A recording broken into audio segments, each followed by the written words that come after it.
Привет, друзья! Как дела? My name is Fedor, and in this video you will learn 15 phrases that you must know that talk about your emotions. If you were to have a real conversation in Russian, we use these phrases a whole lot and you must know them 100%.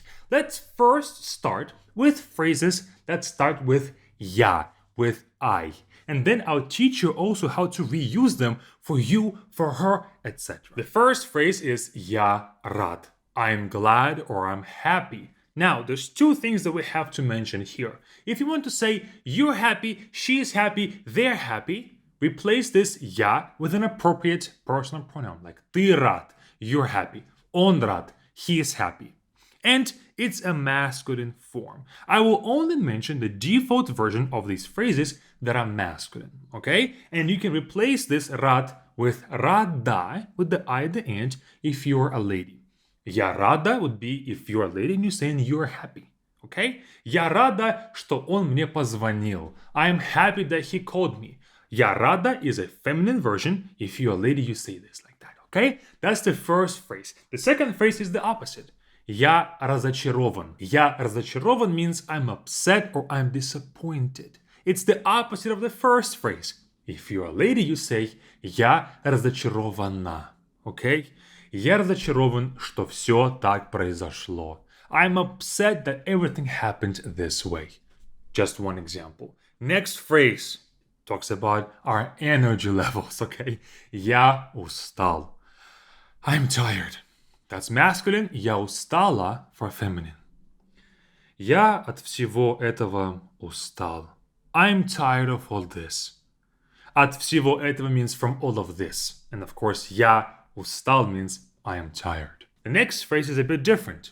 Я горжусь тобой. I am proud of you. Now this one fits guys and girls. It's neither masculine nor feminine, okay? It's I am proud of you. Я горжусь тобой. Another emotion that we can convey is я в восторге. I am in amazement. Okay, в восторге means I'm so happy. I'm beyond happy. I'm elated. Я в восторге. Typically used when we are surprised by something that is very good.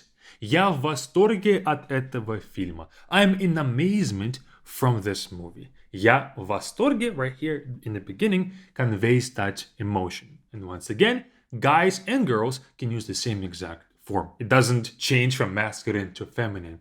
Another similar one is я в шоке. I am in shock. I am in disbelief. Now this one, positive or negative, can be used for both. If somebody messed up, oh нет, я в шоке. I am in shock. I'm in disbelief. Or let's say you haven't seen this guy for 10 years as your best friend. He comes to your birthday and you say, я в шоке. I'm in shock. I'm in disbelief. You're here. Wow. Я в шоке. We have more phrases coming, but let's take a pause. If you want to learn Russian from the beginning all the way to the end of all the grammar, vocabulary, speaking, and listening, we have a program for you. It's called Be Fluent Class. Join us with the first link in the description. It's our own language learning platform that we have developed, and for now it only has Russian, but luckily you're learning Russian right now. You can check it out and learn with us. Start learning Russian in a very foundational, very structured way from beginning of alphabet all the way to speaking Russian like a native. Check us out with the first link in the description. More details are there, but I can guarantee you that it will take your Russian to the next level and you will make faster progress than you're making right now. Let's get back to the phrases. Another useful phrase is to talk about when you are nervous, but the phrase is very difficult to pronounce. So let's practice this together. Я нервничаю. Я нервничаю. So, я, of course, is easy. Нервничаю. Я нервничаю. Я нервничаю. Practice this a bit. Break the second word down into parts, into syllables. It will be much easier to pronounce kind of after you practice a bit. Because there's a lot of similar sounds like не, ни, нерв, all of that. So, я нервничаю. I am nervous. You can say this before you go to your exam. Я нервничаю. I'm nervous. Or before you go on stage, you can say this. Я нервничаю. And once again, guys and girls use the same exact phrase. Я нервничаю. Another very similar one is я переживаю. I am also nervous, but I am comprehensive. Я переживаю is typically used not when you're nervous yourself, you feel nervous, but rather when you feel that something bad might happen to you or to somebody else. When you are being comprehensive about something, let's say, my mom used to tell me this. When I would go to the States to study, I lived in Russia, then I went to the States. And she would always tell me, Я переживаю за тебя. I'm nervous for you. I am worried about you.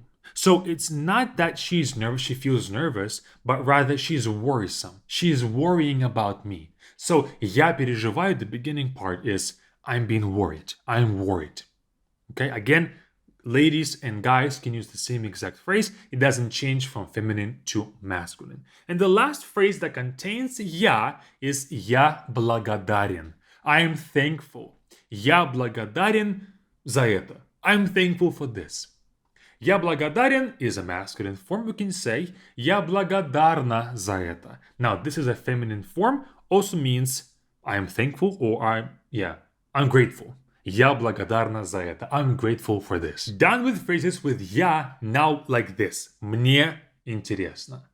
It is interesting to me. Мне here means to me, and a lot of Russian phrases that convey emotion have this мне, because it typically when something else is affecting you. You don't feel this internally, but something else is making you feel something. For example, мне интересно.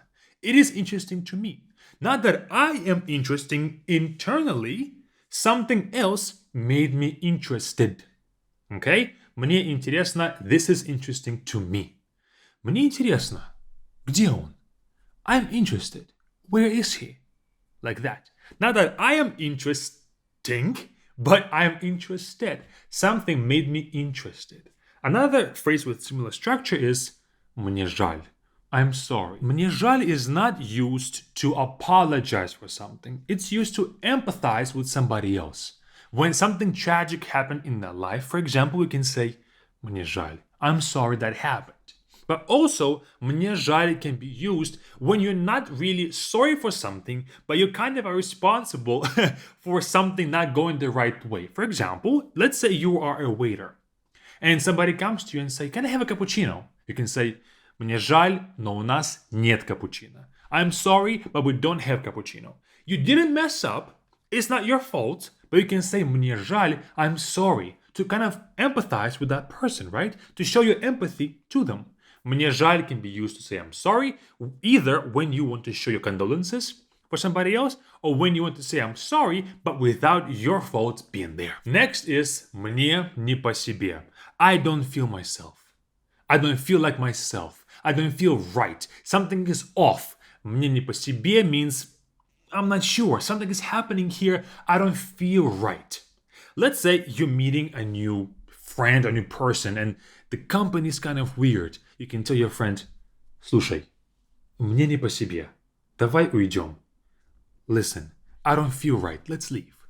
Мне не по себе means I don't feel myself. I don't feel like myself here, okay? Something is odd, something is weird. You can use this when you have a weird feeling about something and you're not quite sure why you have that feeling. You can say, мне не по себе. I don't feel right. Like that. And lastly, phrase with мне is мне понравилось. I liked it, or I liked something. Мне понравилось. Now, this is used for the past tense.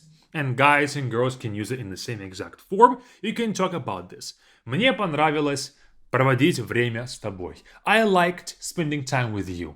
Okay? Мне понравилось means I liked, and so you can use it to show your emotion as well. Last two phrases don't have я or мне, but they're also very, very crucial. Number one is будь осторожен. Be careful. Будь means be. It's a command, it's an imperative form of a verb.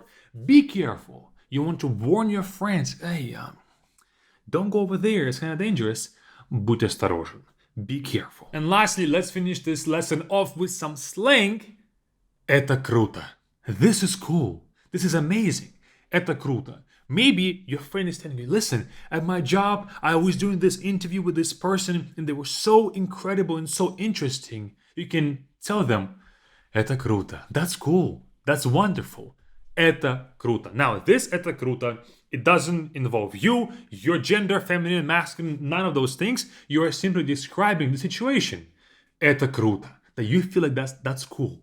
Это круто, great phrase, slang phrase, and you can use it in your own Russian, of course, as well. That's all the phrases for today. Learn Russian in a structured way with our BFluent class right here. Join us there if you like this video and you enjoyed it. Trust me, you will benefit the most from our platform. Or keep on watching our YouTube videos with this next video. It's up to you.